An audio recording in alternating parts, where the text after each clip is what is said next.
প্রিয় ভাইয়েরা, আমি বলতে চাচ্ছিলাম একজন যুবকের দৃষ্টান্ত। রাসূল সাল্লাল্লাহু আলাইহি সাল্লাম বললেন, ওই তিনজনের মধ্যে একজন বলল, ভাই আমি আমার জীবনে এমন একটা আমল পেয়েছি যে আমলটা শুধু আমি আল্লাহর জন্যই করেছি। কি আমল ভাই বলেন তো? তখন সে বলা শুরু করছে, আমার এক চাচাতো বোন ছিল, দেখতে অত্যন্ত সুন্দরী। আমি চাচাতো বোনের মহব্বতে পড়ে গেলাম, তার প্রতি আসক্ত হয়ে পড়লাম। এই চাচাতো বোনের সাথে আমি সুসম্পর্ক গড়ে তুললাম। এক পর্যায়ে চাচাতো বোনকে আমি জেনার প্রস্তাব দিলাম। কিন্তু চাচাতো বোন বললো, শোনো না, আমি তোমার সাথে জেনায় লিপ্ত হবো না, তোমাকে এই সুযোগ আমি দিব না। তুমি যদি একান্তই চাও তাহলে আমাকে 1000 দিনার দিতে হবে।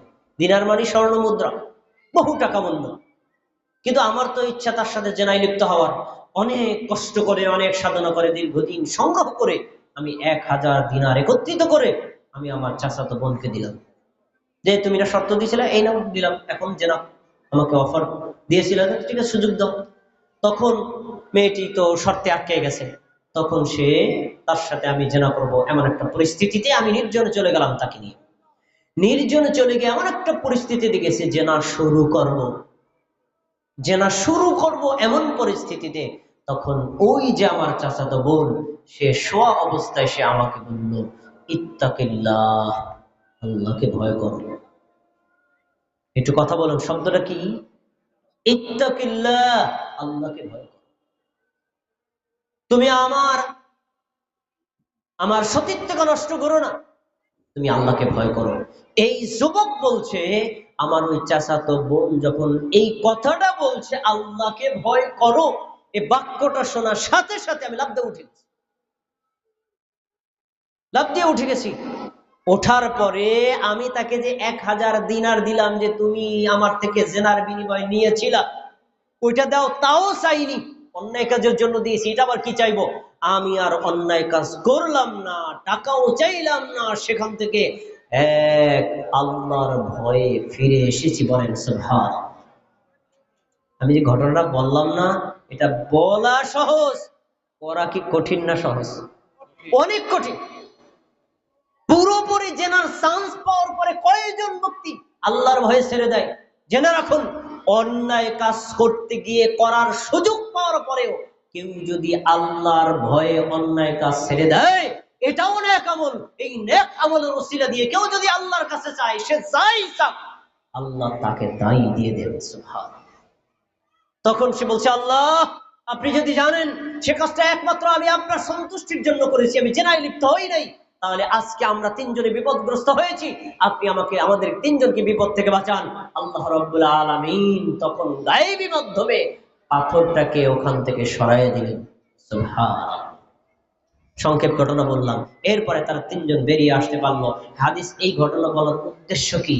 যুবক জেনা করার সুযোগ পাওয়ার পরেও করেছে নাকি করে নাই? জেনা করার পারফেক্ট সময় তো যৌবন বয়স। তাই আমার খনিকান্দে এলাকার যুবক ভাইদেরকে বলছি, যুবতী ভাইদেরকে, বোনদেরকে বলছি, এই সময়টা আল্লাহকে পাওয়ার এক সেরা সময়, একটা গোল্ডেন চান্স। তাই আপনারা এই সময়টাকে মূল্যায়ন করুন। জেনার পিছনে, ব্যভিচারের পিছনে, অন্যায়ের পিছনে আপনারা ব্যয় করবেন না। এক আল্লাহ সন্তুষ্টির জন্য যদি আপনারা ব্যয় করেন, তাহলে আল্লাহ আপনাকে দুনিয়াতেও সফল করবেন, পরকালেও সফল করবেন। বলেন ইনশাআল্লাহ। এই যুবক ভাইদেরকে, এই যুবতী বোনদেরকে নষ্ট করার একটা বড় হাতিয়ার হচ্ছে মাদকতা, নেশাদার দ্রব্য। আমাদের সমাজের অনেক যুবক এর সাথে জড়িত আছে, আছে না নাই? এই নেশাদার দ্রব্যের সাথে জড়িয়ে যাওয়া অত্যন্ত ভয়ানক অপরাধ। এ বিষয়ে আমরা ইসলামী শরীয়তে যে বিধানগুলো আছে, অনেকগুলো কোরআনের আয়াত আছে, হাদিস আছে, সবগুলো বলছি না, সময় শেষ তো। মাত্র একটা হাদিস বলে আমি আমার আলোচনা শেষ করে দিচ্ছি, মনোযোগ দিয়ে শুনুন।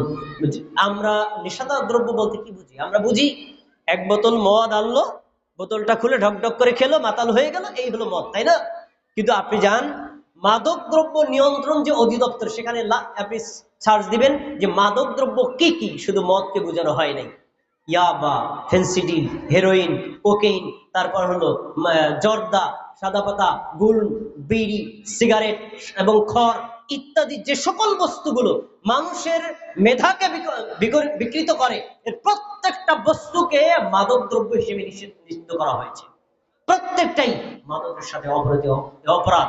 এর কোনো কিছুই গ্রহণ করা যাবে না। সরাসরি তো মদ খাওয়া যাবেই না, এই সকল কোন ধরনের দ্রব্যই গ্রহণ করা যাবে না। যদি আপনি গ্রহণ করেন, রাসূল সাল্লাল্লাহু আলাইহি ওয়াসাল্লাম বলেছেন, দেখেন হাদিস শরীফ, মান শারিবাল খামরা ওয়া সাকারা, যে ব্যক্তি মাদক দ্রব্য গ্রহণ করলো অতঃপর মাতাল হয়ে গেল, এটা একটা অপরাধ। এই অপরাধের কারণে তার জন্য জাহান্নাম ফরজ হয়ে গেল। যদি সে তাওবা করে, আল্লাহ তাকে ক্ষমা করে দিবেন। 4 বার যদি এরকম করে, আবার ক্ষমা করে দিবেন। চতুর্থবার তাওবার পরেও যদি আবার পঞ্চম বারে মাদক দ্রব্য গ্রহণ করে, আল্লাহর রাসূল বলেন ওই ব্যক্তিকে আল্লাহ তাআলা তিনাতুল খাবাল খাওয়াবেন। তিনাতুল খাবাল কি? একটু আগে বলেছি, সূর্য যখন 2 মাইল মাথার উপর থাকবে, তখন জাহান্নামী শাসরবাসীদের গায়ের ঘাম, রক্ত, পুষ যখন একদম গড়াইয়া পড়বে, যারা মাদক দ্রব্য গ্রহণ করেছিল তাদেরকে সেই পুষ তাদেরকে খাওয়ানো হবে। নাউযুবিল্লাহ। আরেকটা হাদিস আরো কঠিন। রাসূল সাল্লাল্লাহু আলাইহি ওয়াসাল্লাম বলেছেন, মান শারিবাল খামরা, যে ব্যক্তি মাদক দ্রব্য গ্রহণ করলো, লাম তুকবাল্লাহু 40 সালাতান, 40 দিন পর্যন্ত তার কোন সালাতই আল্লাহর দরবারে কবুল হবে না। নামাজ পড়লেও নামাজ কবুল হবে না। তাহলে বোঝা যায় যে এই নামাজ অপরাধের কারণে ঝুলন্ত থাকে, অপরাধটা কি ছোট না বড়? বড়। এজন্য যুবক ভাইদেরকে বলবো, আপনারা এই মাদকতার সাথে কোনো জড়িত থাকবেন না। হাদিসে রাসূল সাল্লাল্লাহু আলাইহি ওয়াসাল্লাম 10 শ্রেণীর মানুষকে তারা অভিশপ্ত বলেছেন। যে মাদক দ্রব্য গ্রহণ করে, যে মাদক দ্রব্য পান করে, যে মাদক দ্রব্য বহন করে, যে মাদক দ্রব্যের বিক্রেতা, যে মাদক দ্রব্যের ক্রেতা, মাদক দ্রব্যের সাথে 10 শ্রেণীর মানুষকে আল্লাহ অভিশাপ করেছেন, রাসূলও অভিশাপ করেছেন। ইসলামের পক্ষ থেকে তাদের উপর গজব পতিত হয়।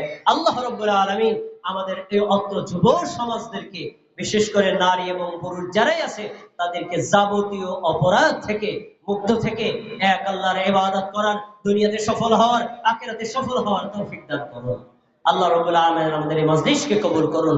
যারা আয়োজন করেছে তাদের আয়োজনকে কবুল করুন। আমিন। আসসালামু আলাইকুম ওয়া রাহমাতুল্লাহি ওয়া বারাকাতুহু। অসংখ্য ধন্যবাদ জনাব হযরত মাওলানা মুফতি শহীদুল ইসলাম শহীদ সাহেবকে অত্যন্ত গুরুত্বপূর্ণ আলোচনা পেশ করার জন্য। সম্মানিত তামিল জনতা, কিছুক্ষণের মধ্যেই ইশারের জামাত অনুষ্ঠিত হবে। আপনারা সকলেই ওযু করে মসজিদে চলে যান। নামাজের পরপরই একটা জানাজা আছে, পূর্ব ঘোষিত সময় অনুযায়ী জানাজা অনুষ্ঠিত হবে।